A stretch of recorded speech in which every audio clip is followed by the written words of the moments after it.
do what you can, Mike. I figured to get 100 prints off the car, but that's all we've got to go on.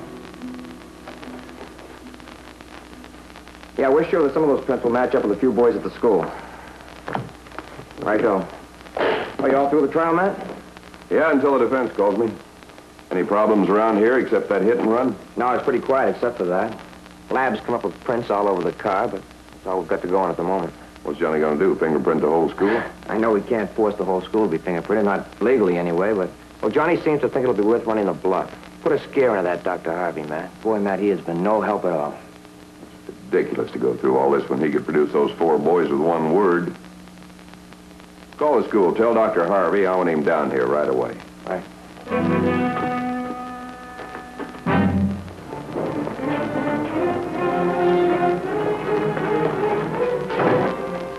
Well, before we begin, Captain Holbrook, let me say I don't like your attitude nor the attitude of your department. Oh, I'm sorry, Dr. Harvey. I wasn't aware that we had any particular attitude beside an interest in our work. Did we treat you badly? Oh, I know what's coming. I can see it now. Every time you have a case involving young boys, Wellington will be your first target. We have no targets. We want this town to be safe and clean for its citizens. If the chips happen to fall your way, I'm sorry. Now, look, no one likes to see a youngster in a mess. Captain Holbrook, if any of my boys gets into a mess, I'll take care of it myself. Well, it's just a point you don't. Oh, now, come now, Captain. Your school has a reputation for easy discipline, and you, Dr. Harvey, have a reputation for trying to please everyone, including your students. Boys work better under happy surroundings, Captain. That depends upon what you mean by happy. An undisciplined boy is not happy, no matter how he appears. Captain Holbrook, may I ask you something? Go ahead. How many children have you? None. How many of you? About 150 every year. Now, you've ordered me down here. Well, here I am. You know about this hit-and-run case we're investigating. Yes, I read the newspapers. I've also talked to some of my men. They gave you certain facts that were not in the newspapers. Suspicions, Captain, not facts. Then I want your cooperation to get the facts. Now, seriously, do you imagine that I would help you in a witch hunt at Wellington? I want the boys involved in this case. Captain Holbrook, the way I understand it, the watchman is well on his way to recovery. And I'm willing to give you my personal assurance that no one from Wellington was involved in this case. Your personal assurance isn't good enough, Doctor. Not when my men tell me that you refused to let them see the monitor's report for that night. I did not refuse. It simply wasn't available. But you have seen it by now. Yes? You recall the names on that list? No, I don't. Dr. Harvey, unless I get your cooperation, I'll fingerprint every boy in your school. Now, you can't do that to me. The scandal would be ruinous. Forget about the scandal, and remember you're supposed to be a responsible member of this community. Captain Holbrook, if you come to my school to do any questioning, you'd better bring a court order. Naturally.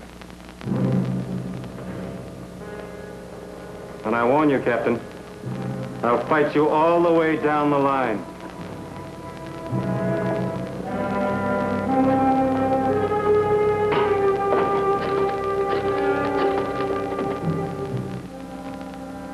Johnny, in the morning when classes are finished, arrange for a mass interrogation at Wellington School.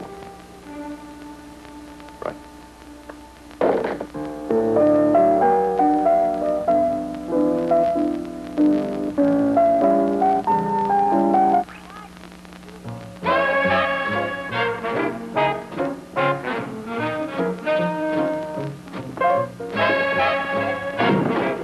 Brent, they found the car.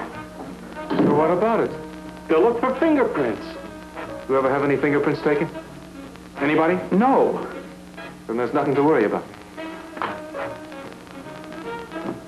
Brent, there was something else we were talking about. We want to break up the gang, Grant. We were talking about, well, splitting up, not holding any more meetings.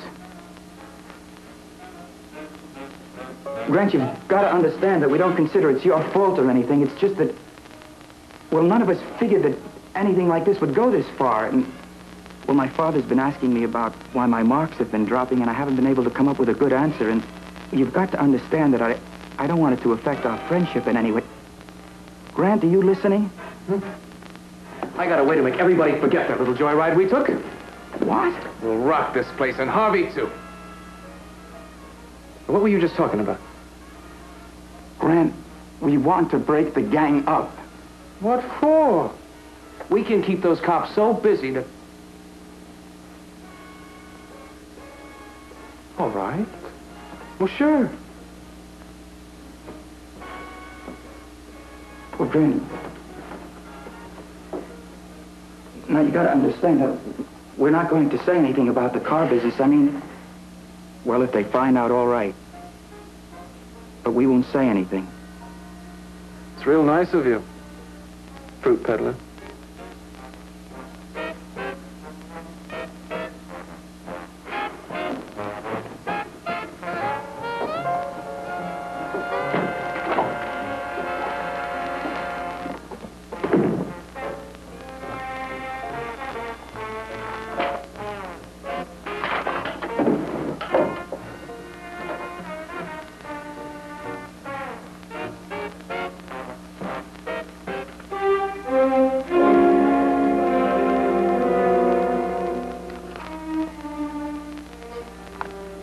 For $3,000, you can buy Frankie Piper's life.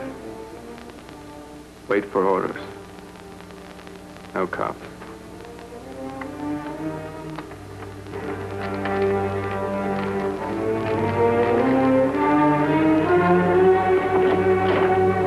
Hi, Frankie.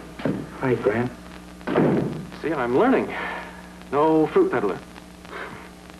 Hey, I was just talking with Gary and Peter about keeping the club together, and they said okay if you'd go along, too. Gary and Peter? Well, you know, we had some things planned, and I thought we ought to stay together. Oh, like the dance idea, and maybe raising some dough to get a regular place to meet, and maybe even start a fraternity. Well, I don't know, Grant. Well, we'll talk to them about it anyway. They're at a new place we're using. Oh, I thought Gary and Peter went to a show. They started to, changed their minds. Well, I really should stay with this, Grant. I have a history exam tomorrow. So we'll be back in half an hour. Come on, we're keeping them waiting. Come on.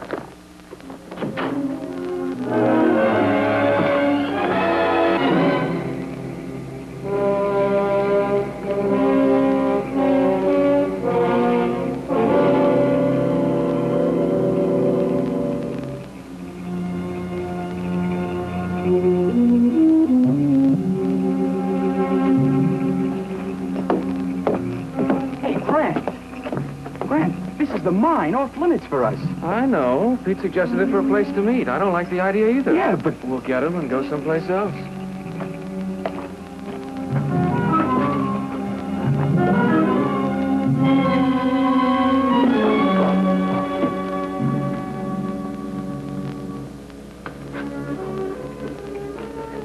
Hey, Grant.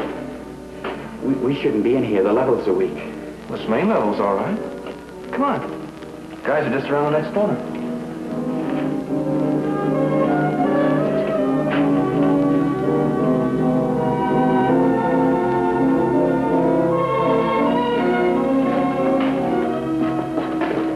Hey, Grant. Maybe I should wait outside. Look, I told you this main section's okay.